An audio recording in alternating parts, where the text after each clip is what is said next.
স্বামী তার জীবনটা উৎসর্গ করেছে আমাকে শিল্পী বানাতে। বাবা মা ভাই বোনের আদরে শিশু থেকে বড় হলেন।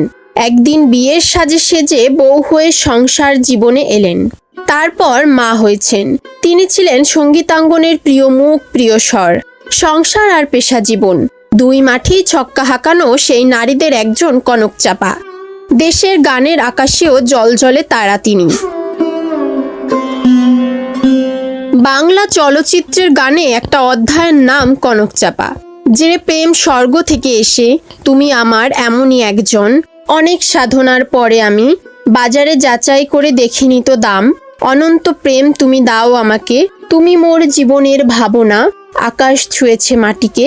কনক চাপার গলা থেকে দেশের মানুষের মুখে মুখে সয়লাভ হয়ে যাওয়া এসব গানের তালিকা সুদীর্ঘ।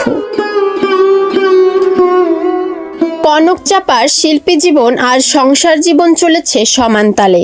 1984 সালে তার বিয়ে হয়, আর সে বছর থেকেই তার শিল্পী জীবন শুরু। বলা হয় প্রতিটি সফল পুরুষের পিছনে নাকি একজন নারী থাকেন, কিন্তু কনক চাপার বেলায় ঘটেছে ভিন্ন ঘটনা। কনক চাপা তার সফল ক্যারিয়ারের কৃতিত্ব দিলেন তার জীবনসঙ্গী, সুরকার ও সঙ্গীত পরিচালক মাইনুল ইসলাম খানকে। অবশ্য কৃতিত্বটা দুই পরিবারকেও দিলেন। তারা 3 বোন। বাবা কখনো তাকে মেয়ে হিসেবে কিছুই শেখাননি। তিনি মেয়েকে বড় করেছেন কেবলই একজন মানুষের পরিচয়ে। বিয়ের পরে শ্বশুরবাড়িতে এসেও সেই ধারা অব্যাহত রেখেছেন তিনি।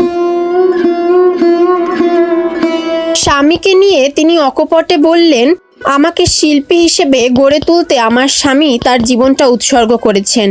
তার এই অসামান্য ঋণ কখনোই শোধ করার মতো নয়। এরপর আর কোনো কথা থাকে না। 2 সন্তানের মা হয়েও ব্যক্তিজীবন আর পেশা জীবনের সাফল্যের ধারা অব্যাহত রাখার রহস্য জানতে চাইলে এই গুণী শিল্পী দিলেন হোমওয়ার্ক তত্ত্ব। বললেন, প্রতিদিনের হোমওয়ার্ক প্রতিদিন করলে কিন্তু টিচারের মারও খেতে হয় না, পরীক্ষার আগের রাতে রাত জেগে পড়তেও হয় না। আমি কখনোই কোনো কাজ জমা রাখি না, যখনকার কাজ তখন করি। তারকাদের বিয়ে হয়ে গেলে স্টারডম চাহিদা কমে যায়, এই তত্ত্বের সঙ্গে মোটেই একমত নন কনক চাপা। কাজের মান কমলে দাম কমবে, বিয়ের সঙ্গে এর সম্পর্ক কি? প্রশ্নের উত্তরে উল্টো প্রশ্ন করলেন এই শিল্পী। সংসারে এক এক কাজে এক একজনের নেতৃত্বের প্রয়োজন হয়। কোনো কাজে হয়তো তার স্বামী তাকে গাইড করেন, আবার রান্নাঘরে চলে তার রাজত্ব। এটা বসিং নয়, বরং জরুরি বলেও যোগ করেন এই শিল্পী। বিয়ের পর কনক চাপা ও মাইনুল সংসারে 29টি ক্যালেন্ডার বদলেছে। তবে কনক চাপা মনে করেন এই সুদীর্ঘ পথ পাড়ি দিয়েও তার শুরুর দিনগুলোর চেয়ে একে অপরকে আরও বেশি ভালোবাসেন এবং শ্রদ্ধা করেন একে অপরকে।